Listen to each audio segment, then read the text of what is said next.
Governor Sindh Kamran टेसवरी ने expo centre में shop Ramzan expo का इफ्तिताह कर दिया। गवर्नर सिंध ने कहा कि इस शहर के लिए जो भी काम करते हैं उनके पास पहुंचने की कोशिश करता हूं। मैं ये यकीन दिलाता हूं ये कौम हालात जैसे भी हों डटकर मुकाबला करना चाहती है। उन्होंने मजीद कहा कि महंगाई की वजह से अवाम के रमजान में तमाम हौसले जवाब दे गए। यहाँ फेस्टिवल में 25 से 40% अशिया में राहत दी जा रही है। दाल, चीनी, आटा, तमाम बुनियादी अशिया का बचत फेस्टिवल यहाँ लगने जा रहा है। इस ज़म्न ने गवर्नर हाउस में तमाम बुनियादी अशिया के मालिकान से मुलाकात करके उन्हें भी बचत बाजार लगाने के लिए दरख्वास्त करूंगा।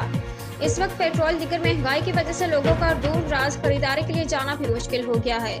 मीडिया के एक सवाल के जवाब में गवर्नर सिंध ने कहा कि इलेक्शन बहुत हुए मगर आज भी ज़रूरत आवाम के मसाइल और हालात बदलने की है। मेरा सवाल है कि क्या लोगों को 1 करोड़ नौकरियां, 50 लाख घर मिल गए हैं?